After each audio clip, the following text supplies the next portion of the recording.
পৃথিবীতে সবচেয়ে মূল্যবান উপহার হলো উত্তম জীবন সঙ্গী, যা দাম দিয়ে নয় ভাগ্য দিয়ে পেতে হয়।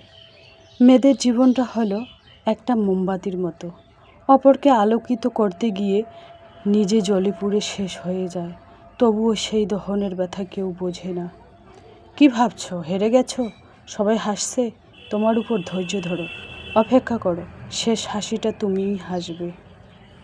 স্বামী স্ত্রীর মাঝে এই দেওয়ালটা যে বানায়, সৃষ্টিকর্তা তুমি তাকে কোনোদিনও ক্ষমা করিও না।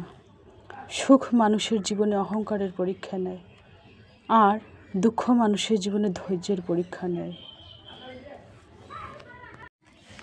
মধ্যবিত্ত পরিবারের মাসিক মুদি বাজার এইভাবে করে রাখি বলেই মাসের শেষে এতগুলো টাকা জমাতে পারি। গ্রামের সাদামাটা জীবন। তো নতুন দিনে নতুন আরেকটি ভ্লগ ভিডিও নিয়ে হাজির আমি আপনাদের মাঝে সাভানা, ভারতের ছোট্ট একটা গ্রাম শীতলকুচি জেলা থেকে বলছি। তো welcome back to my channel. আসসালামু আলাইকুম। তোমরা সবাই কেমন আছো? আমি আশা করি তোমরা সকলে ভালো আছো। আলহামদুলিল্লাহ আমিও ভালো আছি, আর আমার পরিবার পরিজনদের নিয়ে আলহামদুলিল্লাহ আমি ভালোই আছি।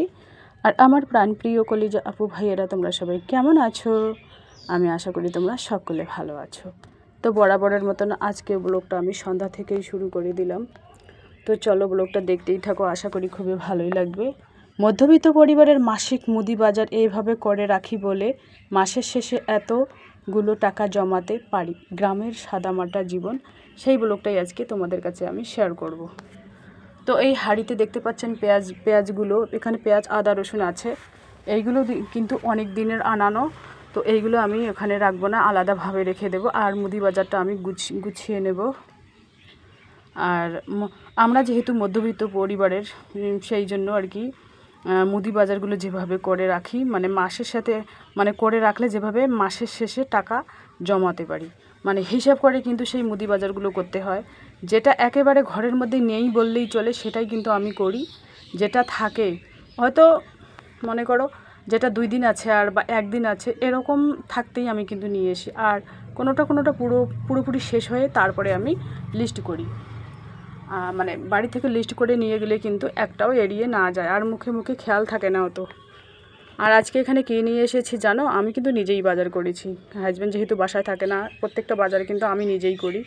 যেহেতু আমি ব্যাগ ডেলিভারির জন্য যাই, ডিম ডেলিভারির জন্য যাই, তো ওই পাশ থেকে আমি আর কি মুদি বাজারগুলোও করে নিয়ে আসি। আর টাউনের মহিলারা তো সবসময় মনে করো টুকিটাকি হোক আর বাজার হোক, যে কোনোই হোক, কেনাকাটা করে বাজার করে। আর আমরা গ্রামের মহিলারা কিন্তু খুব কমই যাই আর কি। যদি দরকার পড়ে তাহলে আমরা বাজারে যাই, বিনা দরকারে কেউ কিন্তু বাজারে যায় না। তো ওই পাশে আমার এক পাশে আমার 2টা কাজ হয়ে যায়, মুদি বাজারও হয়ে যায়, ব্যাগ ডেলিভারি দেওয়াও হয়ে যায়। তো এখানে আলু নিয়েছে মেয়ে, বাসায় যেগুলো আলু আছে ছোট ছোট, ওইগুলো পচা মেয়ে খেতে চায় না, সেজন্য বড় বড় সাইজের লাল আলু নিয়ে এসেছি। আর ট্যাংরা মাছ, মেয়ের পছন্দের ট্যাংরা মাছ। আর এখানে মটন আছে 250 গ্রাম। তো আজকে মটনের ঝোলও হবে আর ট্যাংরা মাছের রান্নাও হবে, ওটাও ঝোল করে নেব। আর এখানে দেখতে পাচ্ছেন মুসুর ডাল, সাপের প্যাকেট, তেলের বোতল, সর্ষের তেল, যেটা নেই আর কি বাসায়, সেটাই কিন্তু আমি করি। বেকার টাকা আমি খরচ করি না। আর এখানে দেখতে পাচ্ছেন মাছগুলো ঢেলে নিচ্ছি। ট্যাংরা মাছ কয়েকটা আর কি জিন্দা আছে, কয়েকটা আর কি মরে গেছে আর কি। তো আমরা যেহেতু মধ্যবিত্ত পরিবারে, আমাদের তো টাকা হিসাব করেই খরচ করতে হবে, তাই না? তাহলে যদি হিসাব করে খরচ করি, তাহলে ওখান থেকে টাকাও জমাতে পারবো, আর মাসের শেষে অত হিমশিম খেতে হবে না টাকা। এই ট্যাংরা মাছগুলো দেখতে পাচ্ছেন তাজা আছে, বিলকুল তাজা আছে। এখানে 250 গ্রামেরও কম পেয়েছি। মটন ওই 200 গ্রামের মতো হবে আর কি, শেষ হয়ে গেছিলো। তো বলছি দাদা ওই 200 গ্রামে যতটুকু আছে অতটুকুই দিয়ে দাও। তো এটাও আমি ওই মাছের ওইখানে রেখে দেই, কারণ এখনও ধোয়া হয়নি, তো এখানে বাসন নেই, বাসন আনতে ওই ছোট্ট বারান্দার মধ্যে যেতে হবে, ওখানে ক্যামেরা সেট করা আছে, সেই জন্য আর কি গেলাম না, এখানেই রেখে দিলাম। ধুয়ে দিলে হয়ে যাবে আর কি। তো টাকা যদি তোমার না থাকে, তোমাকে কেউ ভালোবাসা দেবে না, কেউ আদর করবে না, স্নেহ মায়া মমতা কেউ তোমাকে দেবে না। টাকা যদি সঞ্চয় করতে জানো, জানতে পারো তাহলে কিন্তু তোমার জীবনে অনেক সুখ থাকবে, অনেক শান্তি থাকবে। সেই জন্য যেখানে 500 টাকা খরচ করতে হয় সেখানে আমরা 200 টাকা খরচ করব, 300 টাকা সেভ করে রাখবো। এটাই তো স্বাভাবিক, তাই না? আর ওই পাশে দেখতে পাচ্ছেন কাঁঠাল দুটো এখনও সাইড করে রাখি নাই। তো মশলা বাজারটাও, মুদি বাজারটা আমি এখানে এইভাবে গুছিয়ে রাখবো। আর এই যে দেখুন প্লাস্টিকের কত বড় ড্রামের মধ্যে মুদি বাজারটা আমি এভাবেই গুছিয়ে রাখি আর কি। তাহলে আর যতগুলো ছোট ছোট মানে অল্প অল্প খরচ, আমি কিন্তু অল্প অল্পই নিয়ে আসি। 1 মাসের মুদি বাজার করি না, সপ্তাহে 10 দিনের এরকম করি, 5 দিনের 4 দিন এরকম করি। যেহেতু আমি সপ্তাহে 1 দিন বা 2 দিন যাই ডেলিভারির জন্য, ব্যাগ ডেলিভারি, ডিম ডেলিভারির জন্য, সেই জন্য আমার আর কি অত 1 মাসের 15 দিনের আনার কোনো মানেই হয় না। তো তোমরাও চাইলে আমার মতোই আর কি মানে মধ্যবিত্ত পরিবার, আমি যেহেতু মাসিক মুদি বাজার এভাবে আমার মতো করে যদি তোমরা করো তাহলে মাসের শেষে কিন্তু টাকা জমাতে পারবে।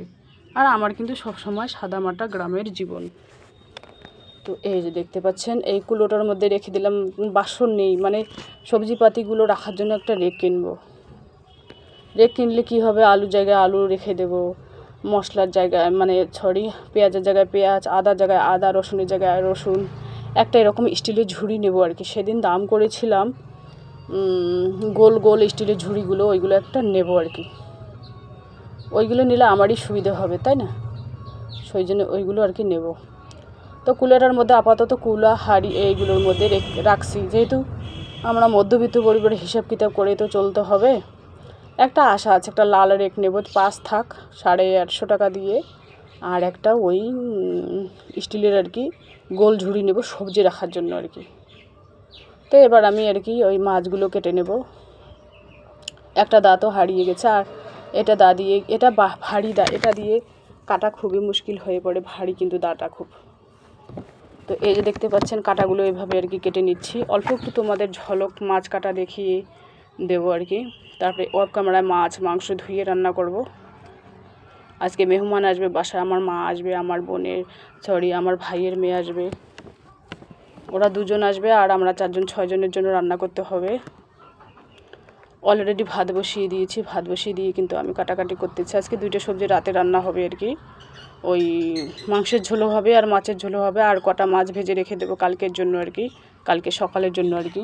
আমি কিন্তু 250 গ্রাম যদি মাছ নিয়ে আসি, 250 গ্রাম মাংস নিয়ে এসে ওখান থেকে 2-3 কিছুটা হলো রেখে দিই কালকে সকালের জন্য, ছেলে মেয়েদের জন্য রেখে দিই।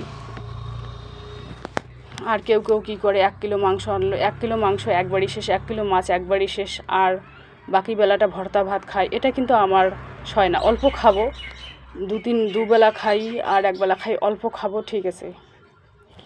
বেশি খেলেই কি মানুষ বেশি দিন বাঁচে, এটা ভুল কথা। বেশি খেতে নেই, পেট খালি রেখেই কিন্তু খেতে হয়। যে কোনো জিনিস, ভাত হোক, যে কোনো জিনিসই হোক, পেট খালি রেখেই খেতে হয়। মানে অল্প খাবে, শরীরের মধ্যে অল্প খাবার দেবে, কিন্তু অনেক সুস্থ থাকবে। আর বেশি খাবার খেলেই যে তুমি বলবে যে মোটা হবে, অমুক তমুক, এটা ভুল ধারণা। মানে অল্প, সবসময় যে কোনো জিনিস অল্পই খাওয়া উচিত। তো এই যে দেখুন এই আর একটা প্লাস্টিকের ভাঁড় ছিল টাকা জমানোর, ওটা কিন্তু আমি অফ ক্যামেরায় কেটে, একটা জরুরি কাজ ছিল, টাকা লাগছিল, সেই জন্য সেখানে খরচ করে ফেলেছি। সেটা তোমাদের দেখানো হয়নি। তো এটাতে যেদিন টাকা আর কি ভর্তি হবে, যেদিন কাটবো, সেদিন আর কি তোমাদের কাছে শেয়ার করব। কাটতে ভালো লাগে না প্লাস্টিকের ভাঁড়গুলোতে, টাকা জমালে কাটতে ভালো লাগে না। এইভাবে যদি 5-6টা বা 10টা ভর্তি করা যায় তাহলে কিন্তু একসাথে কাটলে অনেকগুলো টাকা বের হবে। সেই টাকা দিয়ে চাইলেই অনেক কিছু করা যাবে, আমার মনে হয় আর কি। তো এবার আমি তুলটা মুছে নেব। এই তুলটা আমার বোনের ননদ দিয়েছে, অনেক দিন হয়ে গেল এই তুলটা। এই ভেতরটা না সার্ফ দিয়ে পরিষ্কার করতে হবে, কিন্তু কলতলায় নিয়ে গিয়ে ডিপ ক্লিন করে নেব। অনেক দিন এই পিঁড়িটা পরিষ্কার হয় না আর কি। এই পিঁড়িটাতে বসে যে কোনো কাজ করতে ভালোই লাগে আর কি।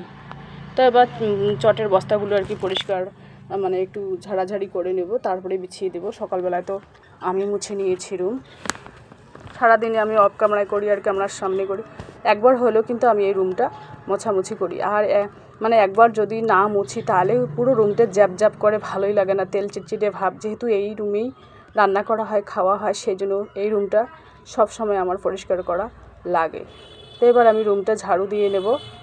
সকালবেলায় আর কি মুছে নিয়েছি, আর মোছার কোনো মানেই হবে না। তো এবার আমি চটের বস্তাগুলো বিছিয়ে দেবো। চটের বস্তা কিন্তু এখানে আছে 4টে, একটাতে হাজব্যান্ড বসে, একটাতে ছেলের বসে, একটাতে মেয়ে বসে, আর একটাতে দাঁড়িয়ে আমি রান্না করি। তো আমার কিন্তু গ্রামের সাদামাটা জীবন, সব সময় কিন্তু সাদামাটা জীবনে আমি শেয়ার করি তোমাদের সামনে। আর এখানে দেখতে পাচ্ছেন আলু টালুগুলো, এইগুলো কিন্তু আমি রান্না করব, সেই জন্য ছাইটি করে রেখে দিলাম। এই যে দেখুন মাছ কেটে নিয়েছি, এখন এগুলো ভালো করে ধুয়ে নিয়ে আসবো। তারপরে আর মটনটা ওই পাশে আর কি বসিয়ে দিয়েছি। মটনটা আজকে আর কি কোনো কষা টষা করিনি, সমস্ত একটা তেল মশলা ঝাল যা আছে সমস্ত মেখে ঝুঁকে একটু পানি দিয়ে ঢাকা দিয়ে বসিয়ে দিয়েছে। এই যে দেখুন ওখানে মাছের ঝোল হয়েছে অলরেডি, আর মাংসের ঝোলও হয়েছে। অত কিছু দেখানো হয়নি যেহেতু মেহমান এসেছিলো বাসায়। এখানে দুধ গরম করে নিয়েছি অলরেডি, আর এখানে মাছ হচ্ছে ভাজা আর কি। তো চলো আজকের ব্লগ এ পর্যন্ত, এখানে ভাতও বসিয়ে দিয়েছি। চলো আজকের ব্লগ এ পর্যন্তই, ততক্ষণ তোমরা সবাই সুস্থ থাকো, সাবধানে থাকো, টাটা, আল্লাহ হাফেজ।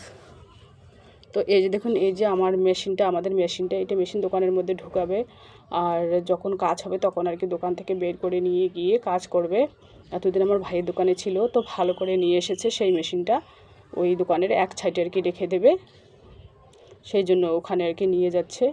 এই মেশিনটা দিয়ে কী হয় জানো, ওই বড় বড় বিল্ডিংয়ের যে ঘষাই কাজ, ফিনিশিং কাজ, সেইগুলো কাজ হয় এই মেশিন দিয়ে। তো চলো।